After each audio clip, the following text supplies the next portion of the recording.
Let's take a look at vanilla code and other mods GitHub repositories. If you want to go deeper, the 26.x modding courses are linked down below. 30 plus hours covering complex block entities with fluid and energy handling, custom mobs, custom networking, and even custom biomes and dimensions. Everything you need for 26.x, all in one place, linked down below in the description. Alright, my friends, back at you once more, and in this short sort of tip tutorial over here, I want to mention that not only can you look at vanilla code, and we've done this a little bit in the past tutorials, but you can also look at code from other mods with a big asterisk attached to it, but we'll talk about it in a second.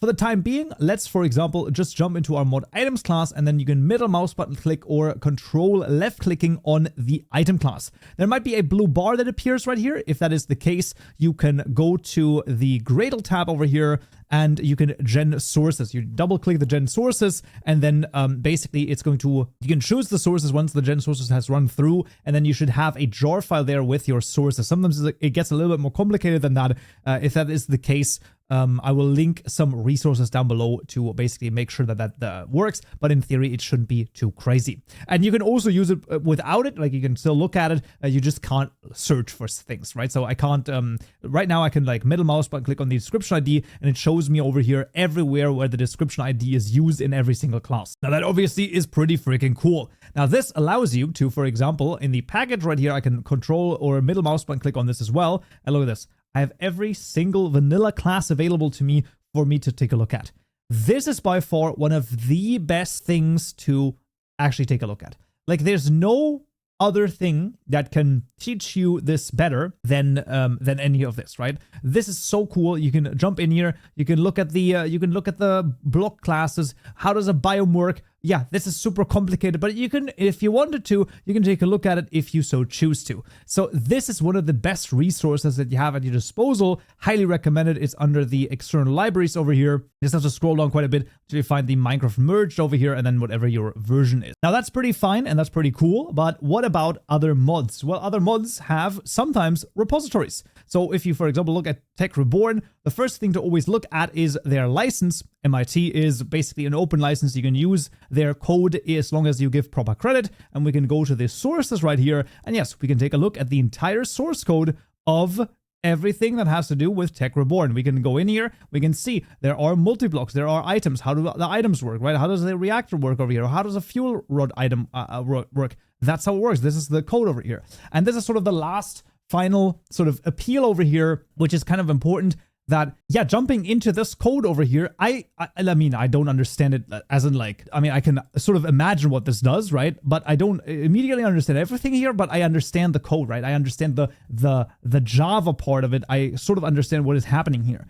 And this just adds another layer of importance why Java is so incredibly important in this, because it just is going to make you so much more effective of learning this, right? It's just going to be much more effective, much better. So I do highly recommend you basically get that Java knowledge in you. And now it's going to probably be the last time that I'm going to talk about it. Going forward, I'm going to assume that you've understood the message. But yeah, this is really cool, and you can take a look at any sort of class over here. Like I said, as long as it's like the proper license, in this case MIT is fine. Artifacts over here has the same thing. Sources, we can take a look at the sources, and this is a multi-loader setup, which is sometimes a little bit more awkward to like deal with, but generally speaking, still, we can take a look at it. Boom, how does the effects work over here? This is a custom effect. Boom, there it is, right? So this is so cool, unbelievably amazing. I think this is absolutely amazing. Now, one thing to note is some of them have sources linked, but they are under all rights reserved. Now, sometimes the sources are not, it's not the sources themselves that are,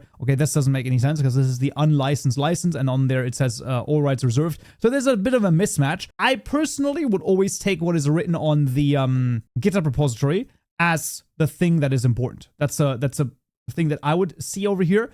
But theoretically, if you have something that is all rights reserved and is also all rights reserved on the GitHub repository, you cannot use it. You cannot just use it. That's not allowed. So I just wanted to mention that. So in this case, there's just a mismatch. I actually try to find the first all rights reserved mod over here. There's just not that many mods yet that are there we go. That's another one. Sources. Maybe the sources here are going to be all rights reserved. Okay, there's no license file at all, then obviously I would still take the license that is written here. But generally speaking, that's just an important point. Licenses aren't Like, you don't need to know them completely outright, but you basically just need to know, okay, all rights reserved basically means you cannot use that code. Very important. And then MIT, just follow the license. I'll link a great website, chooselicense.com, in the description below as well. That's going to be very helpful for you to understand what those licenses are and require. But yeah, those are really good resources. I highly recommend them. And with those, I can tell you, just with those, you will be able to actually become a great modder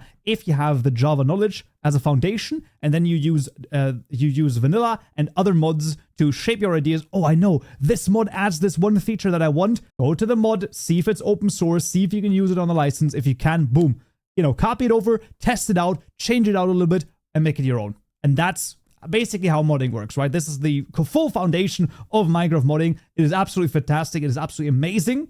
And there we go. Well, that's going to be it for this tutorial right here. Next time we'll talk about custom tools, and don't forget that you can get early access to 14 days of custom tutorials if you support the channel via YouTube membership of the Stone Brick Supporter tier. And yeah, hope to see you in the custom tools one. Until then. So, yeah.